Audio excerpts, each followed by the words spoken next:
Igreja Açores, o programa com a atualidade da Diocese de Angra para ouvir ao domingo, ao meio-dia, na sua Antena 1 Açores. Olá, seja bem-vindo a mais uma edição do Igreja Açores. Esta semana foi publicada a exortação pós-sinodal, depois do sínodo dedicado aos jovens, um documento aguardado e sobre o qual conversaremos com o nosso convidado desta semana, Padre Norberto Brum, ele que é o diretor do Serviço Diocesano da Pastoral Juvenil. Mas antes disso, vamos à atualidade da Diocese Açoriana. No próximo domingo, 14 de abril, a Diocese de Angra vai assinalar o Dia Mundial da Juventude, um pouco por todas as ilhas. Na Ilha Terceira, as comemorações vão dividir-se entre as paróquias de Quatro Ribeiras e Ribeirinha. Avança o padre Héler Miranda Alexandre, responsável pela Pastoral Juvenil na Ilha Terceira. Vamos ter dois momentos principais. Um dia 13, com a vigília de oração pela pastoral, pela juventude, que será nas Quatro Ribeiras, às 8h30, e depois, no dia 14, na freguesia da Ribeirinha, organizada pelo grupo de jovens local Mensageiros da Palavra. São os dois momentos, são os 2 dias em que estaremos em festa, depois com várias iniciativas ao longo do dia 14 de abril. Esperemos que estejam presentes muitos grupos, visto que a Terceira tem um número considerável de grupos de jovens. Nos últimos anos tem rondado mais ou menos os 400 a 500 jovens, e tenho a certeza que a organização que está a ser feita vai ter um bom aproveitamento. Apesar da atípica vitalidade da Pastoral Juvenil na Ilha Terceira, o também reitor do seminário diz que há sempre mais a fazer. Poder-se-á sempre fazer mais, e não poderemos nunca estar tranquilos com o trabalho que tem sido feito. Temos procurado incentivar mais a outras iniciativas, nem sempre fáceis, mas também tenho a certeza que muitos grupos de jovens, sobretudo, têm trabalhado muito a nível local, e isso tem manifestado muita vitalidade, com imensos retiros, com muitas ações de voluntariado, com participações nas Eucaristias, e no total, para uma ilha com a nossa dimensão, o conjunto dessas ações tem sido significativo. Queremos fazer mais no sentido de arranjar mais formação, momentos de espiritualidade, etc., mas também é preciso arranjar energias e recursos humanos para mais.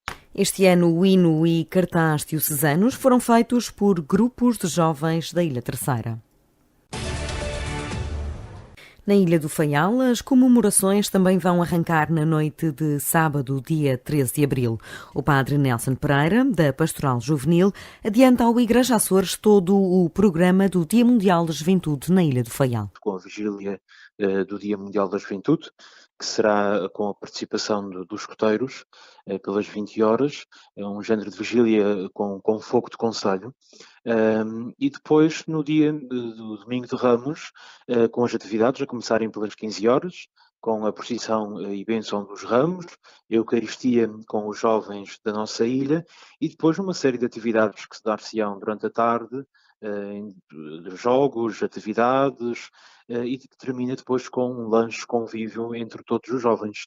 Tudo isto será depois na Igreja do Carmo, uma forma também de assinalar com a juventude a reabertura da Igreja do Carmo, que se deu o ano passado, e portanto que este ano ocorre também o Dia Mundial da Juventude na Horta. Dada a realidade da ilha, as comemorações não são só destinadas aos grupos de jovens, mas a todos os movimentos que envolvam jovens. É claro que é uma forma de trabalhar diferente das grandes ilhas, em que é mais fácil, numa ilha maior, termos diversos grupos de jovens. Nas ilhas mais pequenas, e em concreto na Ilha do Faial, é necessário fazer uma articulação dos jovens que já estão presentes em muitos outros movimentos, como os acólitos, muitos outros a ajudar como catequistas, nos escoteiros, e portanto aqui o Dia Mundial da Juventude não é propriamente apenas com os grupos juvenis, mas com a procura de congregar todos estes jovens, quer nos escoteiros, quer que estão em outros movimentos, e de os juntar neste dia. E portanto nós acabamos por ter aqui uma grande parceria, não só com o CNE, mas também com os movimentos das paróquias onde estes jovens estão inseridos. E portanto, acabamos por ter também aqui um bom número de jovens a participar nestas atividades, e que neste dia se congregam para celebrar a sua fé, mas também para o convívio e para a diversão que é própria também deste dia. Os jovens estão no foco da Igreja no mundo e na Diocese de Angra não é exceção. Recorde-se que no final de 2018 o Papa Francisco reuniu os bispos para um sínodo sobre os jovens e esta semana foi publicada a exortação pós-sinodal referente a esse encontro em Roma. A jovem paróquia de Nossa Senhora de Fátima, no Lagedo, na Ilha de São Miguel, organizou a primeira Romaria Feminina este sábado, 6 de abril. Apesar de ser uma estreia, a Romaria reuniu um grupo muito significativo de mulheres, garante o pároco, o padre Norberto Brum. E a ideia foi agarrada por um grupo de senhoras, foi acolhida pela própria paróquia e este ano, inserido também nas celebrações dos 10 anos da construção da Igreja, em que toda a comunidade está a viver este tema, está a refletir no ser igreja, no ser comunidade, então surgiu a ideia, que foi acolhida, de organizar-se uma romaria de senhoras também inserida nesta dinâmica de celebração dos 10 anos da construção da Igreja. Foram abertas as inscrições, claro que abertas a toda a comunidade, e não só à comunidade residente, uma vez que a paróquia da Senhora de Fátima é uma paróquia que acolhe muitas pessoas de outras localidades. Saímos no sábado com 285 senhoras. Toda esta romaria foi preparada com uma série de encontros, não quiseram mais do que proporcionar às mulheres momentos e espaços de reflexão, de partilha, de aprofundamento da própria fé e do ser igreja. Para o sacerdote, a tradição das romarias é uma forma de atrair pessoas para a igreja que de outra forma não viriam aos encontros. Mas penso que mais importante do que o dia de romaria propriamente dito, são as preparações que são feitas para a romaria. E na nossa paróquia da Senhora de Fátima, a preocupação de facto foi esta, valorizar não só o dia em si da romaria, mas sobretudo o caminho que se faz até à romaria. Porque é uma oportunidade de juntar, uma oportunidade de congregar. E eu estou convicto que se convocássemos estas mulheres para encontros de formação, a maior parte delas, não a maioria mesmo, a grande maioria, não participaria. E elas participam nestes encontros porque têm um objetivo, a sua romaria.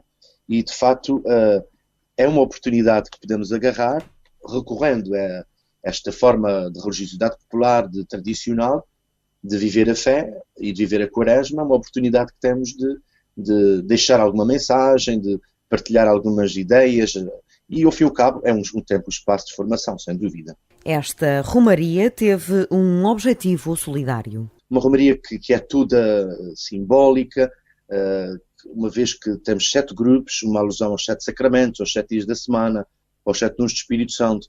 Uma romaria que percorre 12 igrejas, numa alusão aos 12 apóstolos, o fundamento do nosso ser igreja.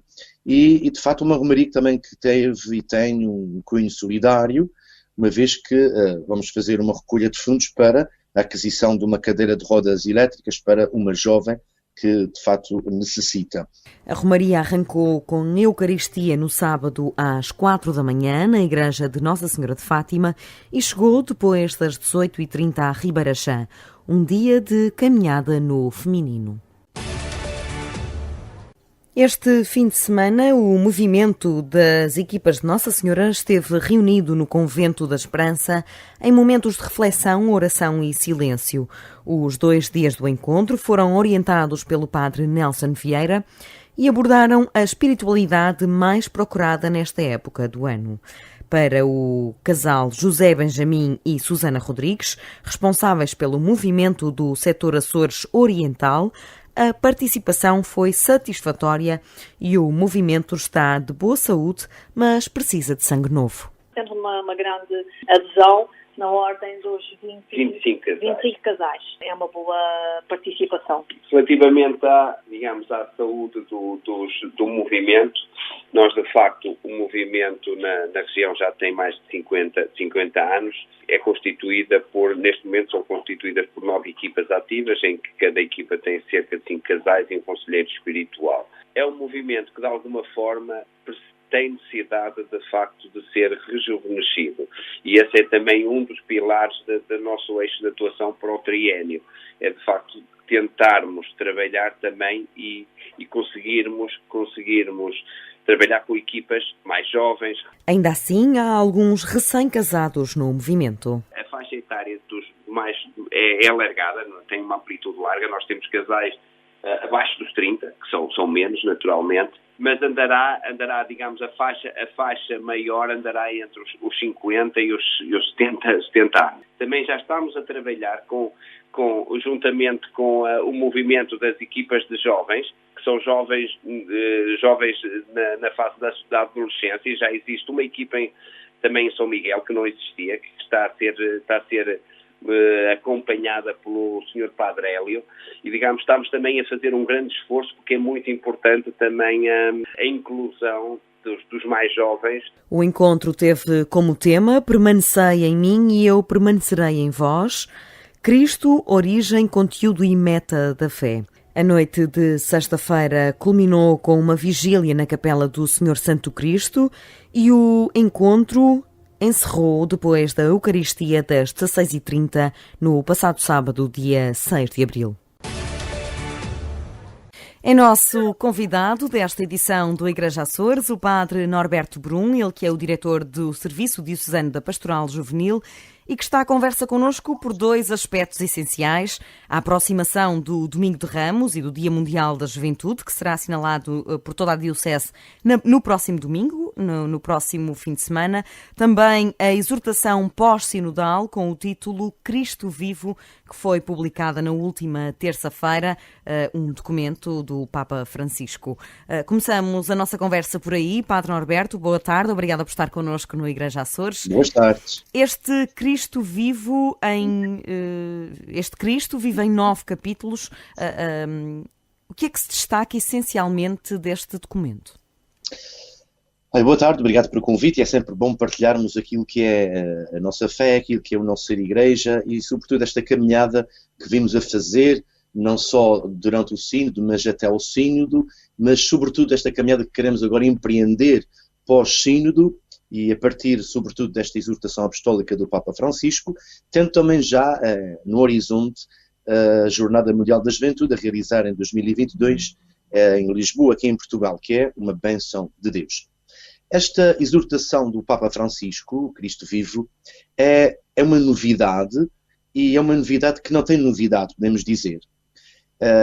Toda ela é estilo Papa Francisco, um estilo dialogante, um estilo muito próximo, um estilo muito acessível, e de facto eu penso que o Papa teve a preocupação de escrever de uma forma que os jovens pudessem entusiasmar-se na sua leitura, e não só entusiasmar-se pela leitura, mas sobretudo entusiasmar-se pela mensagem que ele nos traz.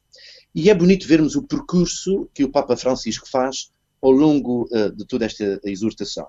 Ele começa precisamente por falar da Palavra de Deus. O que é que a Palavra de Deus diz sobre os jovens? Já logo no capítulo 1, que diz a Palavra de Deus sobre os jovens. E percorrendo o Antigo Testamento e o Novo Testamento, ele vai trazendo ao de cima aspectos práticos, concretos, do ser jovem, daquilo que a palavra diz por relação a esta etapa da vida que é a juventude. E partindo daquilo que a palavra diz sobre os jovens, o Papa começa logo a seguir, no capítulo 2, a falar de Jesus. E a falar de Jesus como sempre jovem. O Jesus que é sempre novo. O Jesus que tem sempre esta vontade de ser jovem e de fazer-se presente. O jovem é alguém que vive uma etapa empolgante da vida. E o Papa, ao dizer Jesus sempre jovem, está a dizer Jesus sempre novo, sempre renovado, sempre próximo. E ele destaca a juventude de Jesus, uma juventude que ilumina, uma juventude que tem uma relação próxima com a Igreja, mas também fala da Igreja como um tempo e um espaço de renovação. Uma Igreja que se deixa renovar, uma Igreja que está atenta aos sinais, uma Igreja que está atenta às realidades. E nesta Igreja ele vai destacando a figura de Maria como a jovem de Nazaré, aquela que diz sim, aquela que corresponde. E recordamos que Nossa Senhora, quando foi convidada para ser a mãe de Jesus, era uma jovem, era uma moça.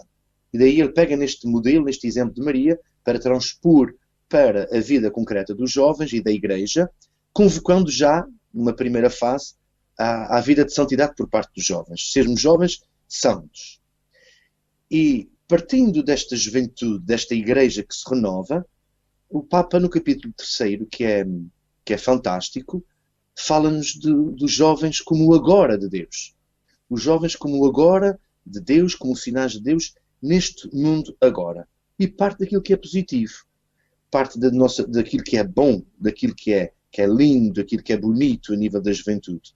E depois do positivo, então o Papa parte para o destacamento de algumas realidades menos positivas, de algumas coisas que sucedem aos jovens, das feridas, dos desejos, das buscas. E aí fala-nos também do ambiente digital, das suas implicações, fala-nos dos migrantes, fala-nos da necessidade de acabarmos com todas as formas de abuso. E toda esta constatação, podemos dizer, menos positiva, vai levar o Papa a falar-nos numa vida com uma saída. Há uma saída para a vida. E partindo desta saída, no capítulo 4, o Papa fala-nos do grande anúncio para os jovens. Podemos dizer que é o iluminar, o apontar a saída para todas estas realidades de crise. E qual é, de fato, este anúncio? Qual é esta saída? É Deus como amor. Ele dedica, de fato, o capítulo 4, que é o grande anúncio para todos os jovens, ele dedica-o a Deus como amor. Ao Deus que é amor, ao Cristo que salva, ao Cristo que está vivo e ao Espírito que dá vida. Ele fala na Trindade como uma saída para os jovens. E, a partir daqui, ele vai começar a desembocar a sua encíclica, a sua exortação, melhor dito, vai levar-nos aos percursos da juventude, a partir do capítulo 5. E aqui começam, de fato, as propostas, aqui começam as linhas de ação, e é que começam, de fato, a dar algumas orientações concretas e práticas para a vida pastoral dos jovens.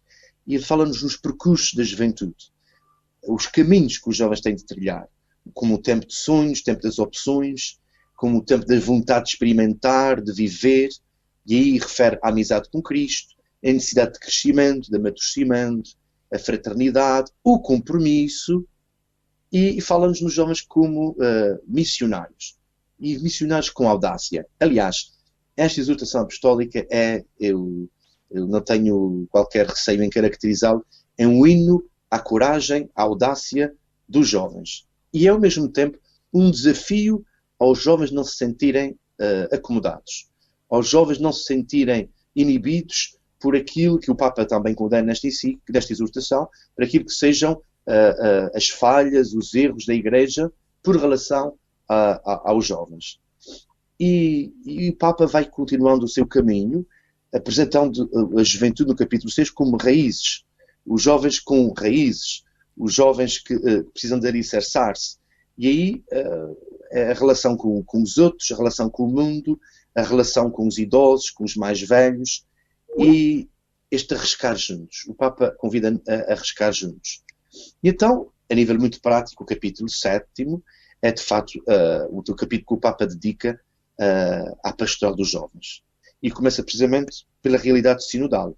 Uma pastoral que é sinodal, quer dizer, uma pastoral que é de comunhão, que é de conjunto, que é de igreja, que é de todos e para todos, onde os jovens devem ser integrados, os jovens devem estar integrados. E aí, a partir do número 209, ele fala-nos das grandes linhas de ação. E o Papa refere que há necessidade de assumir novos estilos, novas estratégias. Reclama uma pastoral juvenil que tende a adquirir uma outra flexibilidade. Não pode ser uma pastoral juvenil assente apenas na moral, assente apenas nas normas, nas leis, mas deve haver flexibilidade com relação aos jovens. E aqui ele diz uma coisa interessante, que a pastoral juvenil supõe duas grandes linhas de ação. A busca, a convocação, que é o atrair os jovens para a experiência do Senhor, que reparemos que ele não fala atrair os jovens para a igreja. Ele fala-nos atrair os jovens para a experiência com o Senhor. E depois, o crescimento, o desenvolvimento e o amadurecimento desta primeira experiência inicial. É, podemos dizer, a igreja em saída. A igreja que vai em busca, a igreja que vai cativar, a tal igreja aberta, acolhedora, fraterna, que até os jovens da nossa diocese colocaram bem expresso como conclusão no nosso Congresso de Diocesano de Jovens. E depois a necessidade do crescimento, do acompanhamento. E aí ele destaca os lugares apropriados para os jovens. A igreja criar estruturas para os jovens, criar instituições e deixar que sejam os jovens também a liderar, que sejam os jovens a tomar iniciativa. Aqui o Papa dá muito protagonismo aos jovens, dá muito espaço de ação e pede aos jovens e à Igreja que não tenham medo de acolher a ousadia, a diferença, não tenham medo de romper com os esquemas tradicionais e até eclesiásticos. O termo é do próprio Papa Francisco. Perdão. E fala-nos dos ambientes, fala-nos da escola como um espaço importante de transmissão também da fé e dos valores, fala-nos nos diferentes espaços e áreas do desenvolvimento da pastoral e fala-nos de uma pastoral juvenil popular. Esta pastoral juvenil popular, ele refere-se não apenas àquela pastoral juvenil organizada, instituída a nível das comunidades, das dioceses, popular no sentido dos jovens nos seus lugares, os jovens tomarem iniciativas nas suas ruas, nas suas comunidades, nos seus lugares de trabalho, os jovens promoverem uma ação pastoral que não esteja confinada apenas à pastoral juvenil tradicional das dioceses, das paróquias, das ouvidorias, mas que haja de facto que o jovem seja líder na própria pastoral juvenil. E isto sempre é missão, isto sempre com o sentido de missionários. Claro, com o acompanhamento dos adultos. E o Papa, no final deste 7º capítulo, nos números 242, ele começa a falar-nos da necessidade dos adultos acompanharem, dos adultos estarem presentes, dos adultos estarem com quem acolhe, estarem na retaguarda, no sentido de provocarem este acompanhamento. E já na sua reta final, o Papa fala-nos da vocação. Aliás, o Sínode falava-nos da vocação e da juventude, do jovem, a vocação e o discernimento vocacional. E o Papa dedica o capítulo 8º à vocação como uma chamada à amizade com o próprio Deus, a necessidade de ser para os outros, fala-nos na família, fala-nos no trabalho e também na vocação de consagração especial. Não fala apenas na vocação no sentido amplo à vida, à comunidade, à família, mas também fala-nos um pouco da vocação ao nível da consagração especial, vida missionária, religiosa, sacerdotal. Mas fala-nos da vocação de uma forma tão, deixa passar o termo, tão arejada, tão aberta, a vocação como uma relação de amizade, como uma resposta a um amor imenso. E depois o último capítulo é dedicado, de facto, ao discernimento. Como discernir a vocação, esta escuta do amigo Jesus que nos fala, este acompanhamento que é preciso ser feito e concluir com um desejo. E eu não resisto em partilhar, de facto, este último desejo que o Papa nos fala. O Papa diz-nos: queridos jovens, ficarei feliz vendo-vos correr mais rápido do que os lentos e medrosos. Correi atraídos por aquele rosto tão amado que adoramos na Sagrada Eucaristia e reconhecemos na carne do irmão que sofre. O Espírito Santo vos impulsiona nesta corrida para a frente. E agora a parte mais interessante. A Igreja precisa do vosso ímpeto, das vossas intuições, da vossa fé. Nós temos necessidade disto. E quando chegares ainda onde nós não chegamos, tente paciência de esperar por nós. É fantástico esta expressão do Papa Francisco. É projetar o jovem para a frente. É dar-lhe esta coragem de ele empurrar esta Igreja mais além. E depois ele reconhece e diz: olha, se vocês chegarem lá primeiro, tenham paciência, esperem por nós vamos mais devagarinho.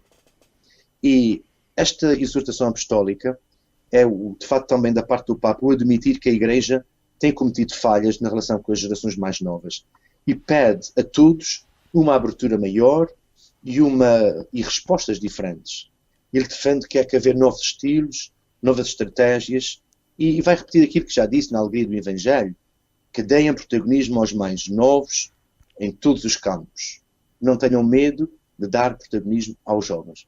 Esta exortação é uma exortação, direi, em primeiro lugar para os jovens, que ela está cheia de conteúdo, está cheia de desafios, está cheia de ânimo, de coragem para os jovens, mas é também uma exortação para o interior da Igreja, para os responsáveis, para os mais velhos.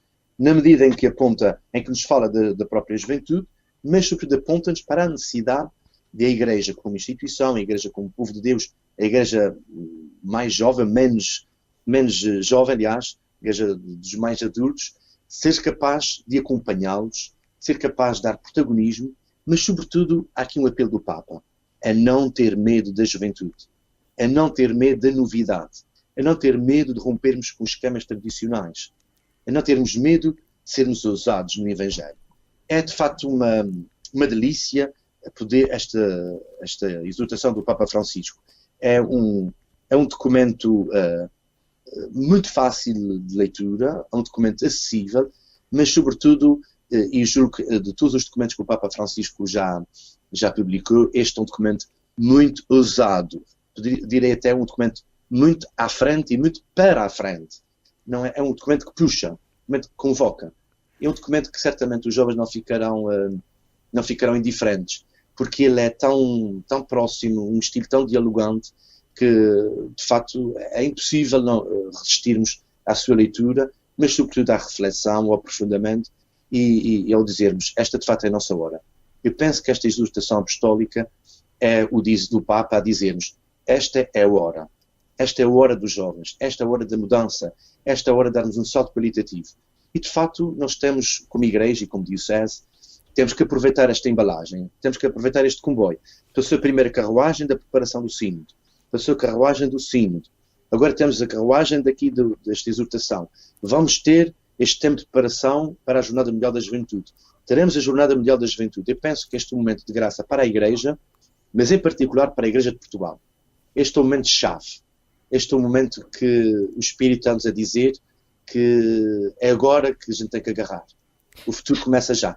Padre Norberto, depois desta exortação, depois de uma jornada mundial, o que é que fica em termos de mobilização da juventude? Podemos esperar uma maior participação dos jovens a partir de agora, e particularmente em Portugal?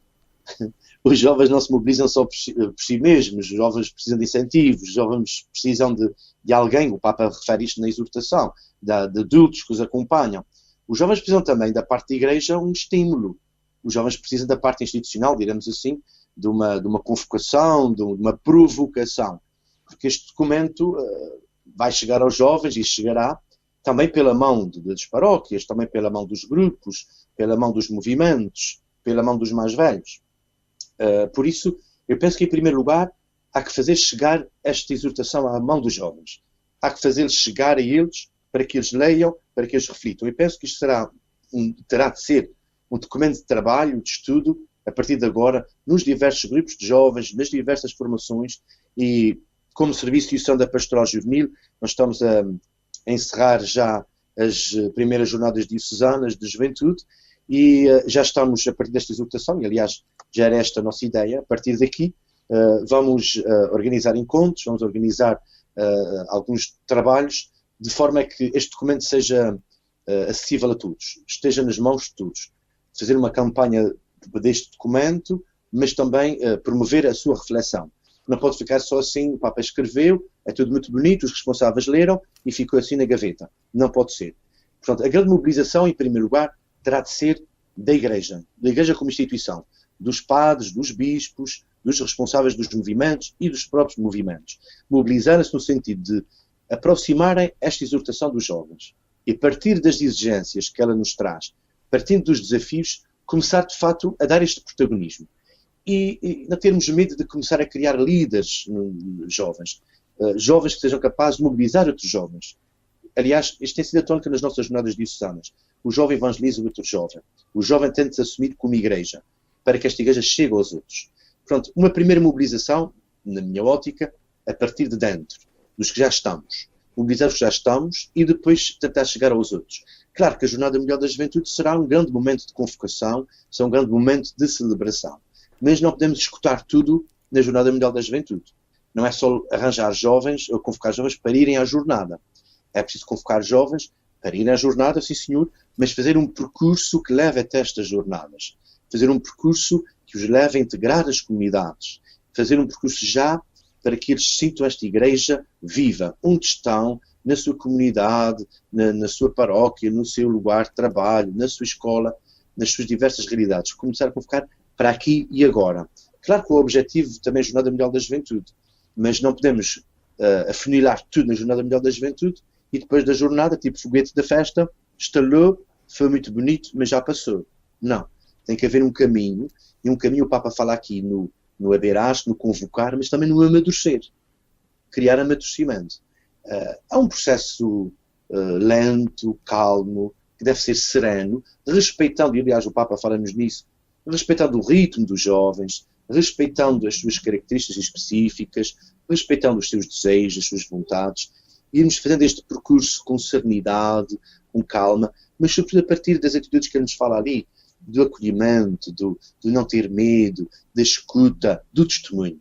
E aqui eu penso que a grande preocupação não deverá ser as massas, é começarmos pelo nosso núcleo pequenino, começarmos pelos nossos jovens aqueles que ainda participam, aqueles que estão envolvidos, para que estes possam ser também fermentos uns dos outros.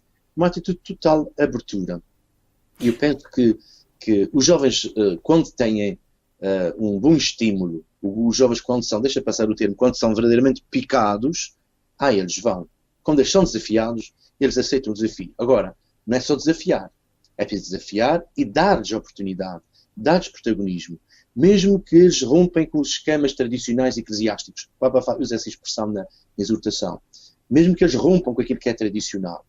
Deixar que eles tenham protagonismo. A Igreja tem de ser capaz de acolher esta novidade. Parece que temos muito medo da novidade. E se repararmos o Papa Francisco, o Papa muito à frente. Não termos medo. É um homem arrojado. Vamos à frente. E eu penso que temos muito medo daquilo que nos vai acontecer. E isso é um pouco o reflexo do comodismo onde mergulhamos. Sempre fizemos assim, aliás, eu critico isto em outras exortações, sempre fizemos assim, a gente sabe fazer aí assim. E falta-nos uma boa dose de criatividade. Falta-nos uma boa dose de usarmos a criatividade. Porque temos medo, a gente sabe fazer aquilo que a gente sempre fez. E quando aparece alguma coisa de novo, ficamos muito destabilizados. E o Papa o que nos está a dizer é que deixa que os jovens destabilizem. Ele dizia no início do seu pontificado que preferia uma igreja acidentada, mas uma igreja suja, desarrumada, mas que esteja no campo, que esteja no terreno, que seja um hospital de campanha. E eu penso que é aqui ele está dizendo-nos o mesmo. Uma igreja que sai da zona de conforto, uma igreja que arroja, uma igreja que encoraja, isso é a partir dos jovens. Por isso, eu penso que nós, igreja, temos que estar preparados, porque esta exortação pode nos trazer, entre aspas, alguns problemas, que vai-nos destabilizar, vai-nos desacomodar, vai-nos pôr em marcha. Eu penso que de vez em quando é preciso assim um sacudidão grande. E eu penso que essa exortação é sem dúvida um mexer muito na estrutura, na igreja. No seu contacto constante com os jovens, considera que na vocação do sacerdócio o celibato é para eles o maior entrave? Eu penso que não. Eu estou convencido que há muita gente que diz se os padres casassem eu era padre. A primeira vocação é a vocação à vida, é a vocação à família. E o padre tem de ser obrigatoriamente um pai, tem de ser pastor. E cada vez mais existe do padre esta atitude de pastor, de pai, de próximo, daquele que escuta, daquele que vai gerando a vida. Eu penso que o problema da questão problema que não é problema da vocação é muito mais do que celibato. O problema que está por trás não é o celibato. Porque se repararmos, a gente diz que há um déficit de vocação, já há poucos jovens corresponderem à vocação, a serem respostas positivas à vocação, mas também se olharmos, há um grande déficit de jovens na vocação matrimonial. Cada vez mais assiste-se também aquilo que a gente diz o ajuntamento. Junta-se os terapinhos, a gente junta-se. Os casamentos têm sido também em número mais reduzido, quer os civis, quer os religiosos. Portanto, o casamento como sacramento ou como instituição também civil também está, podemos dizer, também está em crise. Portanto, não é um problema da vocação consagrada. Ora, o que está por detrás é a questão do compromisso. O que está por trás é a falta de coragem, de ousadia. Eu penso que é esta a grande razão. Agora, o celibato, num caso ou outro, se calhar pode intervir numa resposta positiva ou não. Mas eu penso que não é esta a razão principal. A razão principal, estou convencido, é a falta de coragem, a falta de ousadia e a falta de compromisso, o medo. Porque é tal coisa, é para a vida toda. É para a vida toda. E isto assusta os mais novos. Mas eu penso que está a haver, de facto, um retrocesso gradual. Eu penso que os jovens começam a ver a vocação muito para além do ser pai ou do ser marido, de ser esposa, de ter filhos. Penso que os jovens estão a ver muito mais a vocação como esta doação, este serviço, este a tempo inteiro, este gastar-se. E, de facto, eu penso que é o caminho é apresentar a vocação como um caminho de felicidade. E os jovens têm que perceber, seja no matrimónio, seja no sacerdócio, seja na vida consagrada, qualquer um destes caminhos são caminhos de realização, são caminhos de felicidade. Mas para isso nós também precisamos de padres, de religiosos, de missionários que consigam transpor na vida a sua felicidade. Consigam mostrar a alegria que têm em serem consagrados. É porque às vezes pode-nos acontecer que eu, em primeiro lugar, eu coloco-me em primeiro lugar, eu como padre não seja capaz de transmitir esta alegria, transmitir esta felicidade que eu tenho em ser padre, em estar ao serviço. Quando os jovens olharem para nós, para mim, olharem para a minha vida e dizerem realmente, ele é feliz, este é um caminho de felicidade, eu posso também, se calhar vai haver alguma transformação também ao nível da mentalidade. Eu penso que a vocação é algo de tão belo, tão precioso, que não se resume a um aspecto ou dois. Que tudo faz parte. Porque aí sim, atualmente os padres não casam, é verdade. Somos celibatários, mas também quando eu caso só com uma mulher, caso só com o marido, não posso casar com as outras, não tenho as outras. Portanto, em todas as vocações há renúncia. Todas. Em todas as vocações há algo que eu tenho de ultrapassar e que tenho que deixar para trás. E deixar para trás não porque não seja importante, mas porque há outra coisa mais importante. Padre Norberto, vamos passar agora ao Dia Mundial da Juventude. Eu vou-lhe pedir que sejamos muito breves, porque o nosso tempo está a esgotar-se neste espaço de entrevista. Portanto, Dia Mundial da Juventude, dia 14 de abril, como é que ele vai ser assinalado na Diocese e particularmente na Ilha de São Miguel? Bom, o Dia Mundial da Juventude é um dia que marca todos os anos, o Domingo de Ramos, e que marca as nossas comunidades. Este ano o tema proposto é, de facto, ser mais em igreja. Todos em missão. Vem na linha do Congresso Diocesano de Juventude e foi o tema que foi adotado no encontro diocesano dos coordenadores da Pastoral Juvenil, numa forma de darmos continuidade a este trabalho que foi feito no Congresso e para o Congresso e também aquilo que está a ser feito ao nível da Pastoral normal da nossa Diocese. Cada ilha irá assinalar o seu Dia Mundial da Juventude à sua medida, ao seu jeito, com as suas limitações, com as suas alegrias, com as suas esperanças, com os seus programas. Há um cartaz único em toda a Diocese, que foi escolhido através de um concurso diocesano, e daí que há já uma certa unidade, uma certa comunhão aí entre todos. Cada ilha tem o seu programa, tem o seu esquema já definido e elaborado e que está a ser preparado. Ao nível de São Miguel, este ano há uma diferença, uma vez que o Congresso também, os jovens pediram que houvesse um dia especial dedicado à juventude em cada ouvidoria. Este ano a equipa de ilha decidiu não ter uma celebração da juventude ao nível da ilha no Dia Mundial da Juventude, mas tê-lo sim ao nível das ouvidorias. Daí que este ano as celebrações do Dia Mundial da Juventude em São Miguel irão decorrer em cada uma das ouvidorias. Cada ouvidoria mobiliza-se, cada ouvidoria prepara, e já estão a preparar, já estão os programas na rua, cada ouvidoria irá celebrar ao seu jeito, à sua medida, com os seus jovens, que é também uma forma de promover a própria pastoral juvenil na ouvidoria e não diluir assim no tudo da ilha. Isto porquê? Porque no verão iremos ter aqui um festival maior ao nível da ilha. Então, para termos dois encontros assim grandes ao nível da ilha, deixamos o encontro maior para o verão, para um festival de verão, e agora a oportunidade, como os jovens pediram, de ser celebrado ao nível das ouvidorias. O objetivo é, de facto, que a ouvidoria se mobilize, que as ouvidorias tenham menos grupos, ou que não tenham grupos de jovens, mas têm escuteiros, que as ouvidorias aproveitem esta oportunidade também para lançarem a pastoral juvenil na sua ouvidoria, nas suas paróquias, e assim também o trabalho de ser mais próximo, ser um trabalho de maior conhecimento e de encontro e promover, de facto, a unidade pastoral da própria ouvidoria. Qual é o cartaz e o hino vencedores deste ano? Quem foram os protagonistas deste ano? Quer o hino, quer o cartaz foram da Ilha Terceira. O grupo de jovens mensageiros da Ilha Terceira. Um cartaz de facto bonito, um cartaz fresco, arejado, e de facto é uma oportunidade que nós temos dos jovens também produzirem. Portanto, este ano quer o cartaz, quer o hino, são terceirenses. E que mensagem, e peço-lhe que seja muito breve, que mensagem gostaria de enviar aos jovens açorianos para viverem este tempo quaresmal e particularmente este Dia Mundial da Juventude? Olha, sobretudo dizer aos jovens que somos felizes por sermos jovens. Somos felizes por vivermos em igreja. Somos felizes por termos um Deus tão próximo, tão querido, que se aproxima de nós, que nos dá a oportunidade de sermos protagonistas também na transformação do mundo. Ele é o grande protagonista com o Espírito Santo, mas nós, humanamente, somos protagonistas do mundo novo. E desejava que os jovens vivessem este Dia Mundial da Juventude com muito entusiasmo, com muita alegria, na certeza que nós somos novilhas, mas somos um só arquipélago, uma só diocese. Estamos todos unidos uns aos outros. E, sobretudo, que cada um de nós tivesse a coragem de ser mais a igreja, de dar tudo por esta Igreja de Jesus Cristo.